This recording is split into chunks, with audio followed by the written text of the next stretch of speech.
թալանի վերադարձը այդ եւս մեղմ ասած կեղծ օրակարգ է։ Այսինքն դու 530 միլիոն դոլարի գույք ես այդ վերադարձել։ Պետական պարտքը տաճել է 7 միլիարդ դոլարով։ Պարզվում է այդ գույքը, որ վերադարձվում է, մեջ արվում ու գնում է Փաշինյանի շրջակայքի բիզնեսմեններին։ Եվ ժողովուրդը ոչ մի բան դրանից չի շահում։ Փաշինյանի շուրջը եւ ինքն էլ բնականաբար աշխատում են տգետներ։ Ինքը Փաշինյանը ընդունեց, որ ինքը տգետ է։ Կարողանա անդիմությունը հաղթել, թե չէ, թե կարող է մեկ էլ տեսար ինչ-որ մեկին խաբեցին, ինչ-որ մեկին առան, ինչ-որ մեկին ձերբակալեցին եւ այլն։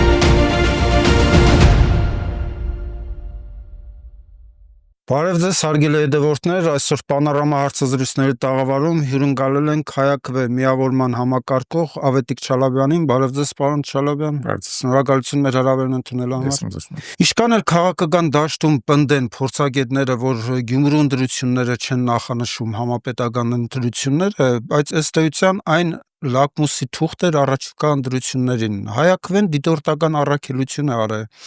Գյումրու ավականու ընտրություններում, ինչ հիմնական էական գծեր կառանձնացնեիք։ Նախ թույլ տվեք համաձայնվել ձեր հիմնական գաղափարի հետ, որ այո, դրանք այդ ընտրությունները զգալի չափով նախանշել են համապետական ընտրությունները եւ եկեք վերցնենք իսկապես հիմնական օրինաչափությունները, որոնց մենք ականատես ենք։ Առաջինը Գյումրու ընտրություններում կար եւ իշխանական թևի եւ ընդդիմադիր թևի կարելի ասել ծայրահեղ մոբիլիզացիա երկու կողմից։ Եվ շատ մեծ ռեսուրսներ էին ներգրաված այդ ընտրությունների մեջ, որը եւ զգալի չափով պայմանավորվեց արդյունքը։ Եթե հիշենք 2021 թվականին նույն Գյումրի թիմ ընտրությունները, որը չուներ այդ քաղաքականացության այդ աստիճանը, մասնակցել էր ընդամենը 26,500 ընտրող։ Այս անգամ մասնակցեց 47,000-ից ավել ընտրող, որը նշանակում է, որ ընտրությունների այսպես ասած լարվածությունը, նրանց կարևորությունը, ընտրողների վրա նաև ներգործության մեթոդները եւ այլն բնականաբար բազմապատիկ ավել էին, հա։ Երկրորդը մենք տեսանք արդյունքը, այսինքն գործող իշխանությունը հավաքեց ամենաշատ ձայները բոլոր եղած տեխնացուների մեջ, բայց ոչ մեծամասնություն եւ վաղը լինելու է ավականու առաջին նիստը եւ ես ենթադրում եմ, որ համենայն դեպս դատելով են հայտարարությունից, որ ընդդիմադիր թևերն են տարբերանում, որ նրանք եթե կարողանան իսկապես միավորվել, ապա ընդդիմադիր քաղաքապետ կընտրեն։ Որը երկրորդ կարևոր օրինաչափություն, այսինքն այսօր մենք ունենք մեր երկրում իրողություն, որ գործող իշխանությունը ոչ միայն Գյումրիում, այլ այլու ըստ էության եւ երկրում ընդհանրապես ասած,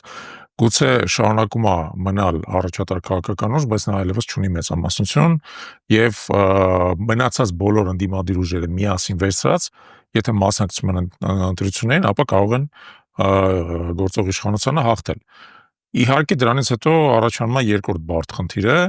ինչպես իրար հետ պայմանավորվել։ Գյումրու դեպքում մենք տեսանք, որ բավական լուրջ դրամագոյություն ուներ դրա շուրջը, ամբողջ շաբաթ հանրությունը սպասում էր Մարտուն Գրիգորյանի հայտարարությանը, այդ հայտարարությունը ուշանում էր, մինչև ակնհայտորեն կուլիսների հետևը բարդ բանակցություններ էին տեղի ունենում, մինչև ինչ-որ հայտարարություն տեղի ունեցավ, ինչպես գիտեք նաև երեք Մարտուն Գրիգորյանը հրաժարվեց ավականու իր մանդատից, պահպանելով ազգային ժողովի պատգամավորի իր մանդատը, որը ենթադրում է, որ նա որևէ կերպ այլևս չի հավակնելու Գյումրու քաղաքապետ լինելու, որտեղ քաղաքապետ լինելու համար պետք է լինել ավականու անդամ։ Մեր օրենսդրությամբ եւ որ նշանակում որ դա ճանապարհ է բացում ամենանավնականությամբ ընդդիմադիր այլ տեխնացուի Վարդան Ղուկասյանի ընտրության համար։ Հիմա, եթե վերցնենք նաեւ ընտրությունների գործընթացը, ոչ միայն արդյունքները, ապա պետք է ասել հետեւյալը. մեծ միջոցներ էին ծախսված, ամբողջ Գյումրին պաստառների մեջ էր, շատ ակտիվ ընտրաշավ էր գնում բոլոր համարյա տեխնացուների, համարյա մասում, որովհետև 9 տեխնացուների մասնակցություն, բայց պրակտիկորեն բոլորն էլ շատ մեծ ակտիվություն էին ցուցաբերում եւ նյութական միջոցներ էին ծախսում եւ փորձում էին ընտրողներին այս կամ այն կերպ հասնել եւ այլն, այսինքն ակտիվությունը շատ մեծ էր։ Եւ քվեարկության օրը պետք է ասել, որ մի կողմից կար ընտրողների բարձր ակտիվություն, որ նաեւ պայմանավորված էր նրանց վրա ներգործությամբ, բայց մենք ընտրատեղամասերում գտնվել ենք բոլոր ընտրատեղամասերում համատարած, շատ ընտրատեղամասերում մեր կողմից ներկայացված եղել երկու դիտորդ, պետք է ասենք, որ մենք ականատես ենք եղել կոնկրետ իշխող ուժի կողմից ադմինիստրատիվ ռեսուրսի համատարած օգտագործման, այսինքն մենք տեսել ենք, թե ինչպես են ընտրողները ցուցակներով պարզապես բերվում քվեարկության, նրանց կողմից ցուցակով նշվում է, թե ով է եկել, ով չի եկել, հենց իշխող ուժի վստահված անձանց կողմից, տեսել ենք բազմաթիվ դեպքեր բաց քվեարկության, երբ որ ընտրողը հայտարարում է, թե ում է քվեարկել, թե դա դեպ քրեորեն հետապնդելի է, տեսել ենք ինչպես են հանձնաժողովի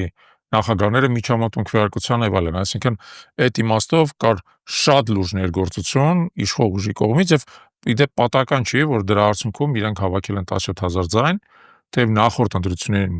հավաքանու հավաքել էին ընդամենը 7,800 ձայն, թե 7,600։ Այսինքն էապես ավելի շատ ձայներ էին հավաքել, որը նաեւ անդրողների նկատմամբ ագրեսիվ ներգործության արդյունք է։ Ինչպես կգնահատեք Գյումրեցու վարքը, սովորական ընտրողի վարքը այդ ընտրություններում, որովհետև ես ինքս Արցախուց էի, այլ ճիշտ ասած հարցվողների ընդամենը մի 20%-ն է, որ հայտարարում են կքվեարկեն իշխող կուսակցության։ Դա եւս մեկ անգամ ապացուցում է այն միտքը, որ քվեարկողների զգալի մասը քվեարկել են, որովհետև նրանց նկատմամբ եղել է անթույլատրելի ներգործություն։ Ցավոք, մեր օրենսդրությունը այնպես է կառուցած, որ այդ ներգործությունը, որովհետեւ մենք կարողանանք բացահայտել, մարդը պետք է գա հաղորդում տա հանցագործության մասին, իսկ նա տարբեր պատճառներով այդ հաղորդումը չի տալիս։ Վախենում է իր աշխատանքի համար, վախենում է հարազատների համար, վախենում է ինչ-որ ֆինանսական բարիքների համար, ընդհանրենք թոշակառուի եւ այլն, այսինքն ինքը այդ հաղորդումը չի տալիս։ Մենք տեսել ենք դրա արդյունքը։ Այսինքն այո, օրինակ սոցիալական հարցումները ցույց են տալիս, որ իշխանության տեխնացուն պետք է հավաքի 20 կամ մի քիչ ավել տոկոս ձայն, բայց հավաքել է 36.5%։ Այն տարբերությունը, որ տեսնում ենք սոցիալական հարցումների եւ փաստացի ընտրության արդյունքների, դա վարչական, այսպես ասած, ռեսուրսի ներգործության արդյունք է եւ այն մարդիկ, որոնք այդ պարտադրանքի տակ են եկել քվեարկել, երբևիցե չեն ասի ձեզ, որ իրանք քվեարկել են այդ ձով, իրանք շատերը այդ քվեարկության արդյունքից են նույնիսկ ամաչում կամ խուսափում, բայց փաստացի եկել այդպես են քվեարկել։ Տեսեք, Գյումրու ընտրությունները, Փարաքարի ընտրությունները, Հայաստանում նաև մի քանի այլ համայնքներում միանշանակ հաղթեցին ընդդիմադիր թեկնածուները։ Ժողովրդավարական պետությունում նորմալ իշխանությունները նման դեպքերում կհրաժարվեին իշխանությունից ինքնաբացարկ կայդարարեն, իսկ մեր իշխանությունները համառորեն շարունակում են պայքարը, ձեր գնահատականը։ Նախ Հայաստանը շատ մեծ պայմանականությամբ կարելի է անվանել ժողովրդավարական երկիր, մենք ունենք ավտորիտար իշխանություն երկրում,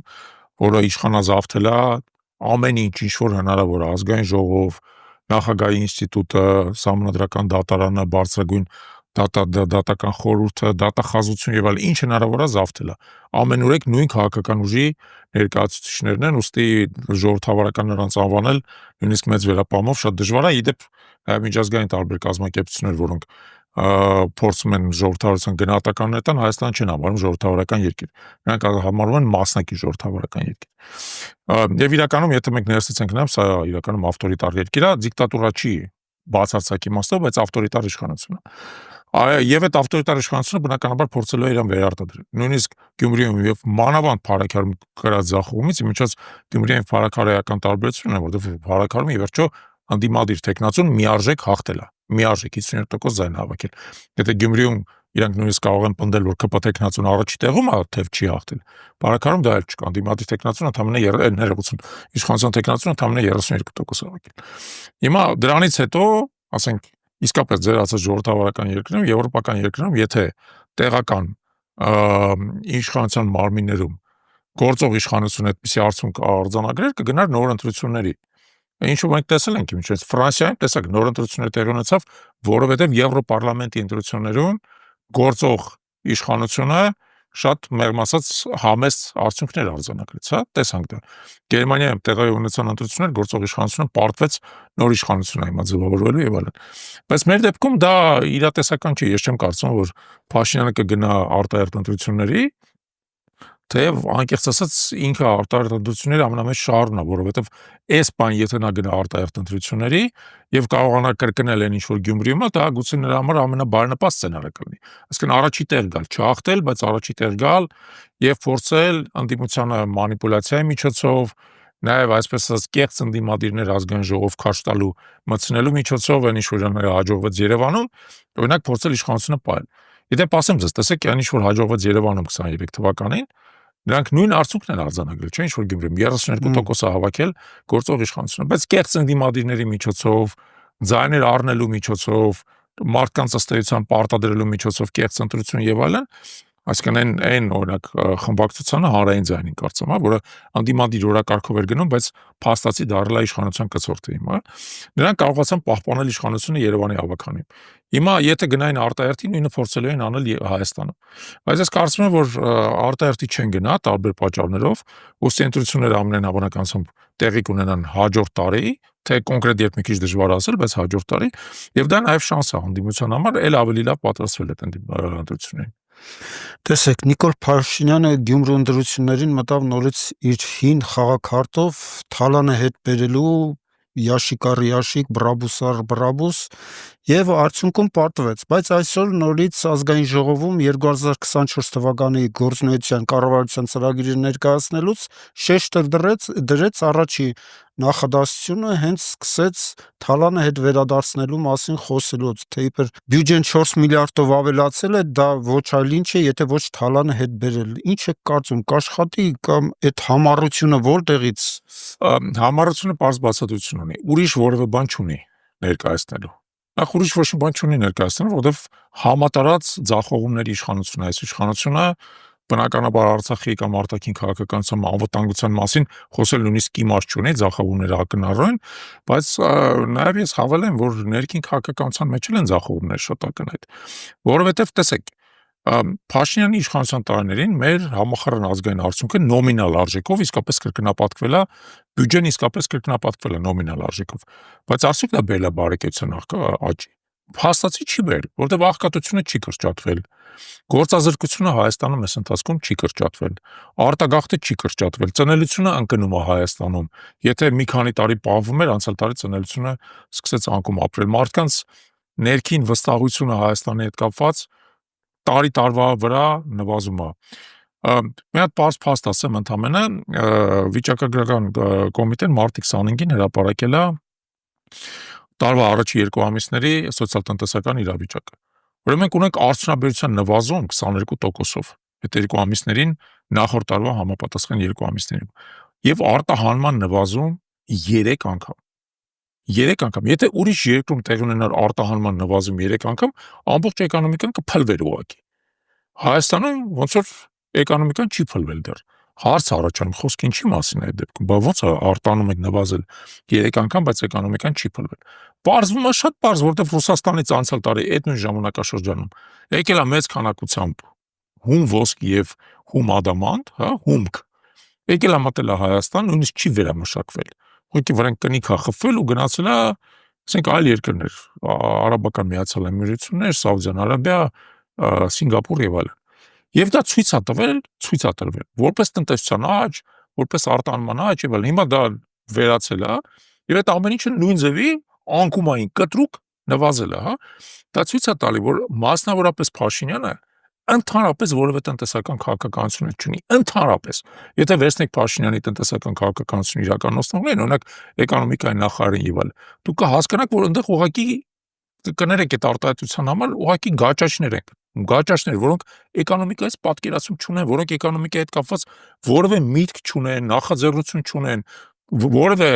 հոդաբաց բան չեն ասել, ոնց պետք է զարգացնեն Հայաստանում արդյունաբերությունը, ոնց պետք է զարգացնեն գյուղատնտեսությունը, ոնց պետք է զարգացնեն բարձր տեխնոլոգիաները, ոնց պետք է նոր աշխատատեղեր ստեղծեն, կրթությունը կամ գիտությունը ոնց պետք է զարգացնեն։ Պարզ փաստ եմ ասում, թող այս իշխանությունը ինձ հակադարձի։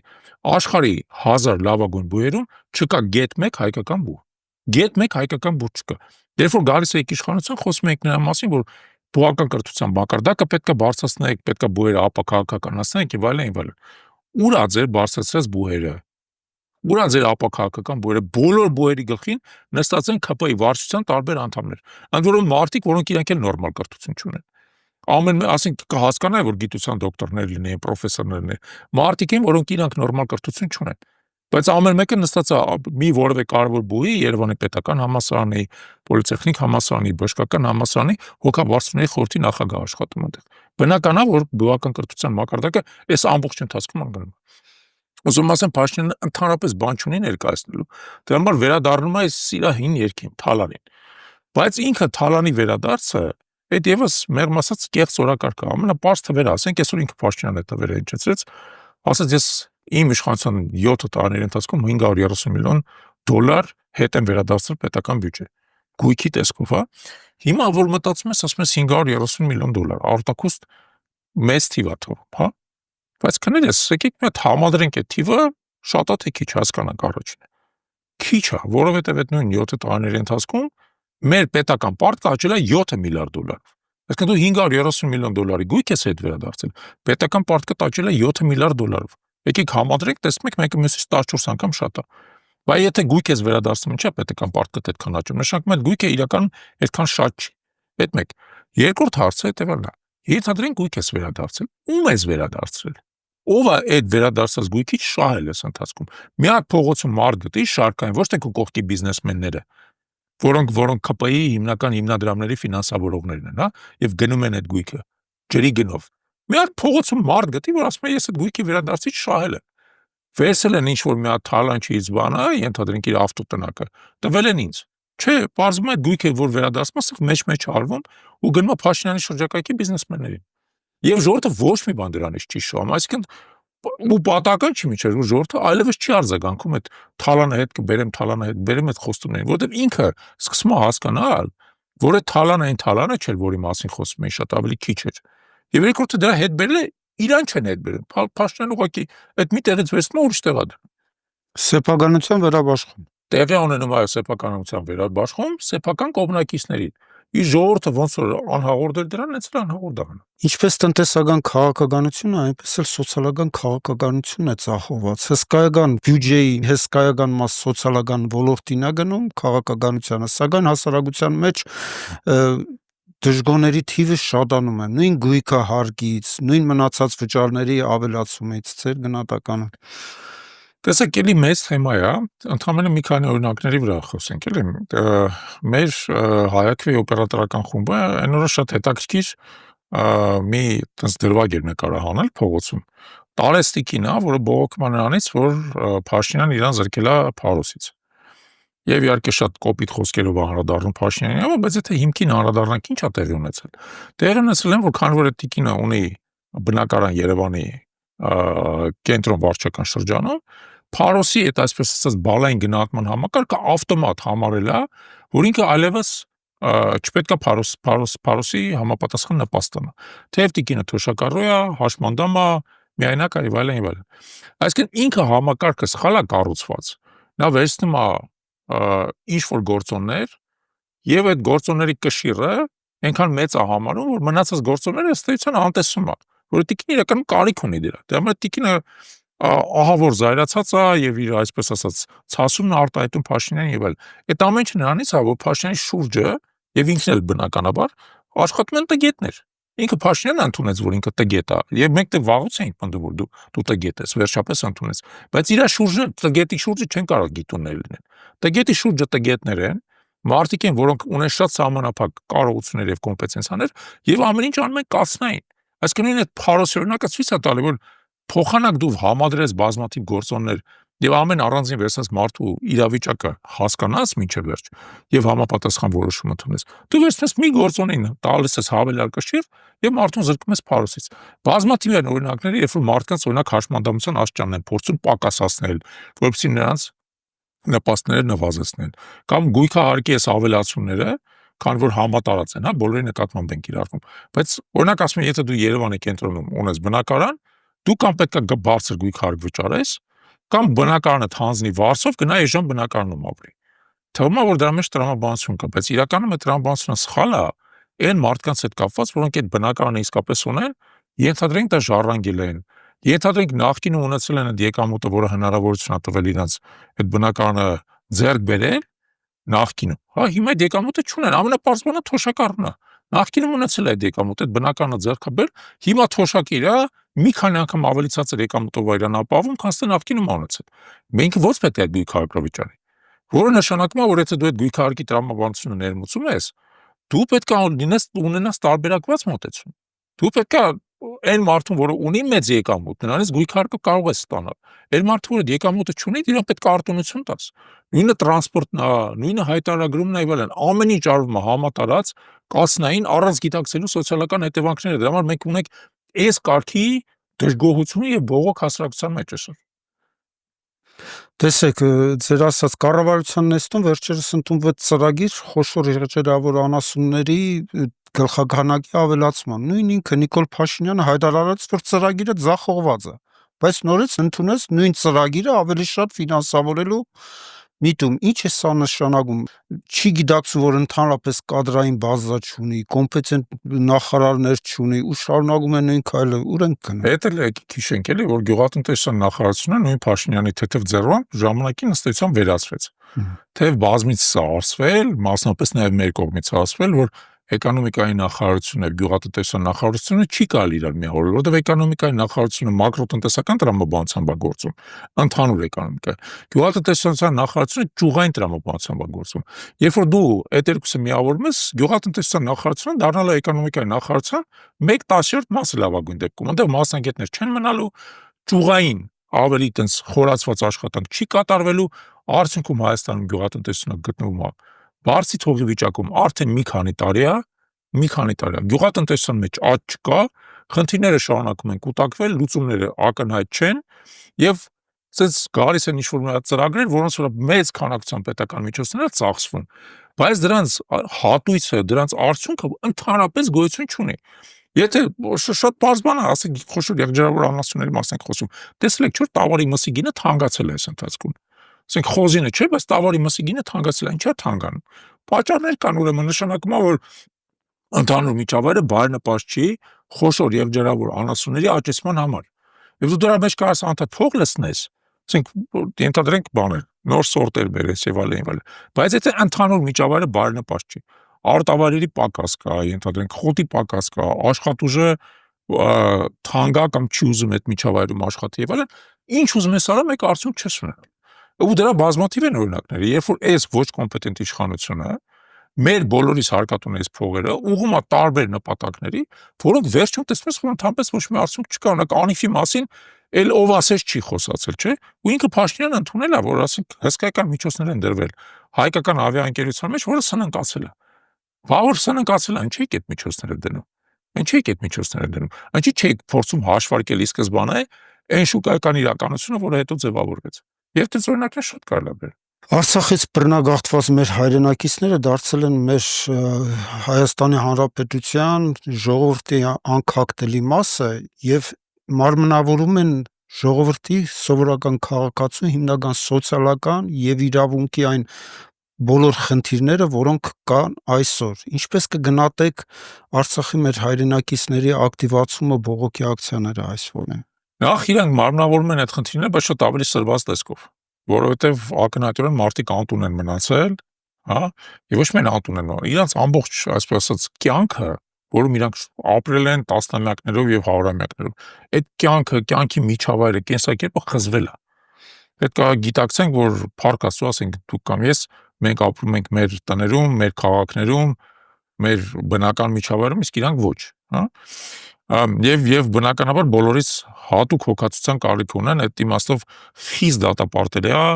արցախցիների եւ Հայաստանում բնակող մնացած Հայաստանի Հանրապետության քաղաքացիների միջև ցանկացած ծեփ խրելու այս իշխանությունների եւ իրանց քարոզիչների բոլոր հնարավոր մանիպուլյացիաները։ Ուղղակի ստորություն է դա, հա, որ մարդկանց, որոնք այդ կարգի տառապանքի միջոցով են անցել, այդ կարգի ստորացման, այդ կարգի կորուստները հիմա փորձես իրանց գլխին ինչ-որ բան բարթես, իրանց նկատմամբ ատելություն ուղղորդես եւ այլն, շատ ծայրահեղ դատապարտելի է դա։ Բայց նայեք, իրանց խնդիրները սկսում են նրանից, որ մարդիկ տարածություն քաղաքացիություն չունեն։ Այս բոլոր Արցախի Հանրապետության բնակիչները ունեցել են Հայաստանի Հանրապետության քաղաքացիություն։ Հիմա երբ որ իրանք ընդեղից եկել են, մեկ էլ իրանց դրել են բանի առաջ, ընտրության առաջ, կամ արի քաղաքացիություն ստացի, կամ ստացի փախստականի կարգավիճակ։ Ինչ եք դրել այդ ընտրության առաջ, մարդիկ արդեն ունեն քաղաքացիություն։ Եվ ավտոմատ բոլորին պետք է տալ Հայաստանի Հանրապետության քաղաքացիություն, որպեսզի մարդիկ կարողանան օգտվել Հայաստանի Հանրապետության քաղաքացիներին հասնող բոլոր հնարավոր սոցիալական արտոնություններից։ Այս մարդիկ կներեք 30 տարի Հայաստանի Հանրապետությունն են պաշտպանել։ Զենքները ձեռքին են Հայաստանի Հանրապետությունը պաշտպանել։ Այս սահմանը, որ կար Արցախի առաջնագծում, հիմա եկել է Սյունիք, չէ՞։ Չի վերացել, չէ՞։ Նույն ձևի կրակոցներն այսօր այնտեղ, նույն ձևի թշնամական վտանգը եւ այլն, այն որ իրանք 100 կիլոմետր ավելի առաջ էին այդ սահմանը պահում, այդ բոլորիս համար էր պետք։ Ոչ թե կեղծիք էր, որ քանի Արցախա պատերազմը, արդեն 2 տարի Արցախը օկուպացված թշնամու կողմից, բայց ռազմական ագրեսիայի վտանգը դրանից չի պակասել, ընդհակառակը միայն ավելացել է։ Ուստի մենք դա պետք է ընդունենք եւ բնականաբար ձեռք մեկնենք մարդկանց իրանց օգնենք։ Երկրորդ, իրանց ակտիվացումը պայմանավորված է ոչ միայն սոցիալական խնդիրներով, իրանց ակտիվացումը պայմանավորված է այն պարզ գիտակցությամբ, որ այս գործող իշխանությունը փորձում է Արցախի հարցը ընդհանրապես թաղի, բայց ասեմ ձեզ, որ այս գործող իշխանությունը դրա մանդատը չի ստացել ոչ մեկից։ Ոչ ինձանից, որ ձեզանց 21 թվականին, երբ որ նրանք ընտրվել են, ընդհակառակը ընտրվել են Հադրութի եւ Շուշիի դեօկուպացիայի լոզունգներով, Արցախի ինքնորոշման լոզունգներով եւ այլն։ Հարգելներս, դուք այդ մանդատը մեզանից չեք ստացել։ Բերեք հարցը դրեք հանրակրվեի կամ գնացեք նոր ընտրությունների։ Դուք ինչ իրավունքով եք այսօր խոսում Մինսկի խմբի լուծարման մասին։ Ինչ իրավունքով եք խոսում նրա մասին, որ Արցախի հարցը դուրս է եկել մեր Հայաստանի Հանրապետության արտաքին քաղաքականության առաջնահերթությունից։ Ինչ իրավունքով։ Մենք ենք, չէ, իշխանության տերը, մենք բոլորս ընտրողները, մենք ձեզ այդ իրավունքը տվել ենք, մենք երբեք ձեզ այդ իրավունքը չենք տվել։ Ընդհակառակը նույնիսկ այն ընտրողները, որոնք ձեզ ընտրել են, ես չեմ խոսում անդիմադիր սեգմենտի մասին ընտրողների։ Իրանք ձեզ ընտրել են Արցախի հարցով զբաղվելու համար, ոչ թե ասելու, որ դա առաջնահերթություն չի։ Դուք ինչ իրավունքով եք մարդկանց այդ 150,000 մարդու բնատուր իրավունքը սեփական հողի վրա ապրելու փորձում այսօր զրոյացնել։ Դա ձեր ձեռքում չի։ Գնացեք քաղաքացիներից հարցրեք, կամ նոր ընտրությունների գնացեք, կամ գնացեք հանրակրվեի այդ հարցը դրեք, թող այդ հարցը որոշվի։ Ակնհայտ է, որ գործող իշխանությունները ինչպես ներքին, այնպես էլ արտաքին քաղաքականության ոլորտում լրջագույն ձախողումներ ունեն, բայց ինչը չի հերիքում ընդդիմադիր ազգային ուժերին, որ վերջապես այս իշխանություններին հեռացնի, որն է ճանապարհային քարտեզը։ Դե նայեք, տեսեք, հեռացնելու համար նախ պետք է ընտրություն կատարել, որ տարբերակով ես ուզում հեռացնել։ Ընտրությունների միջոցով այդ դեպքում եւս մի տարի ժամանակ կա, հա, հեռացնելու, կամ փորձել հասնել նրան, որ ազգային ժողովը անվստահություն հարցնի գործող իշխանությանը, որովհետև գործող իշխանությունը ինքը հրաժարականի չի գնա։ Դա կարելի է համարյա բացառել, հա, մենք տեսել ենք արդեն։ Կամ ազգային ժողովի միջոցով, կամ ընտրությունների միջոցով։ Որպեսզի ընտրությունների միջոցով մենք կարողանանք հասնել հաջողության, պետք է շատ պարզ օրինակ մեր խոսակցությունը սկսեցին Գյումրիից եւ Փարաքարից, հա։ Վերցնենք, տեսնենք Գյումրիի եւ Փարաքարի տարբերությունները։ Փարաքարում կար մի միասնական տեխնացու, որը կարողացավ հաղթել։ Գյումրիում ի վերջո նաեւ էլի արձանագրվեց ընդդիմության հաղթանակ, բայց 4 տարբեր տեխնացուների տեսքով, որոնց միջև բանակցությունները բավական բարդ, այսպես ասած, դինամիկա, հա, արձանագրեցին։ Հիմա շատ կարևոր է հետեւելը, եթե մենք ուզում ենք ընտրություններով այս իշխանությունը հեռացնենք, կարևորագույն խնդիրը մեր քաղաքացուն արժանահավատ, վստահելի այլընտրանքի ներկայացումն է։ Անդրոմեն այլընտրանքի, որը որևէ կերպ չի ասոցացվում նախորդ իշխանությունների հետ, որովհետև նախորդ իշխանությունների հանրային վարկանիշը ակնհայտորեն շատ ցածր է։ Այդ պետք չի հատուկ, այսպես ասած, բան լինել, պայծառատես լինել, դա ասելու համար բոլոր սոցիոլոգիական հարցումները դա են ցույց տալիս, որ մեր հանրության ճնշող մեծամասնությունը այն մասը ներառալ, որ մերժում է գործող իշխանությունը, այնուամենայնիվ ուզում է տեսնել նոր քաղաքական ուժ, որը պատասխանատվություն կստանձնի երկրի համար։ Հիմա, բայց հենց այդտեղ է բանալի խնդրի, որովհետև եթե ինչ-որ մի բան նոր է, այս սահմանման նավանակ չկարա միանգամից շատ մեծ եւ հզոր լինի, հա, որովհետև ժամանակ է պահանջում, որպեսզի ցանկացած քաղաքական ուժ սկզբից սահմանավորվի, հետո ձևավորվի, հետո զարգանա, հզորանա եւ այլն։ Այդքան ժամանակ չկա։ Որը նշանակում է, որ որպեսզի մենք այդ ձեր հարցի պատասխանը տանք, ազգային դաշտում գործող բոլոր առողջ ուժերը պետքա ձգտեն իրար հետ սկզբից համագործակցության, հետո միասնական ճակատով հանդես գալ։ Եվ դա առաջիկա 1 տարվա առանցքային խնդիրն է լինելու իմ կարծիքով, որպեսզի առողջ ուժերը գիտակցելով, որ նրանցից ոչ մեկը առանձին վերցրած հնարավորություն չունի 1 տարվա ընթացքում գործող իշխանությանը հաղթող այլընտրանք ներկայացնելու, համագործակցեն մյուս ուժերի հետ եւ միասին կարողանան ձևավորել այդ այլընտրանքը։ Դա շատ լուրջ խնդիր է, մենք հայկվեում նվիրված ենք այդ խնդրի լուծմանը, ինքներս հանձնարարություն ունենք համագործակցելու դաշտում գտնվող առողջ ուժերի հետ, որպեսզի կարողանանք այդ այլընտրանքը ձևավորենք, որպեսզի մեր քաղաքացին հասկանա ինքը ինչի եւ ինչի միջև անդրում, որպեսզի չունենա այն վիրավիճակը, որը առաջացավ Գյումրիում, հա, երբ որ մարդիկ ի վերջո մերժել են գործող իշխանությանը, բայց հետո նստած շունչները պած անամբեր սպասում են այնուամենայնիվ վառն լինելու քաղաքապետի ընտրությունները, կկարողանա անդիմությունը հաղթել, թե չէ, թե կարող է մեկ էլ տեսար ինչ-որ մեկին խաբեցին, ինչ-որ մեկին առան, ինչ-որ մեկին ձերբակալեցին եւ այլն, ոնց որ տեսել ենք նախկինում, օրինակ ոնց որ Վանաձորում դա տեղի ունեցել, որ էլի անդիմությունը հաղթեց, բայց չկարողացավ քաղաքապետ ընտրել, հա։ Հիմա դրա համար, որպեսզի դա տեղի չունենա, պետք է կարողանալ այո գնալ միասնական ընդդիմադիր ճակատով, բայց նորից եմ կրկնում, նոր, առողջ, նախկինի հետ կապ չունեցող ըստ էության կամ նախկին իշխանությունների սխալների պատասխանատվությունը չկիսող ուժերի միջև։ Շնորհակալություն պարոն Չալաբյան կարևոր զրույցի համար։ Ձեզ շնորհակալ, միշտ հանդիպում։ Պանորամայի մի հարգելի հետևորդներ, հիշեցնեմ, որ մեր հյուրն էր Հայ-ԱԿՎ միավորման համակարգող Ավետիք Չալաբյանը։ Շնորհակալություն մեզ ընկնդրելու համար։ Կհանդիպենք առաջիկա եթերներում, ցտեսություն։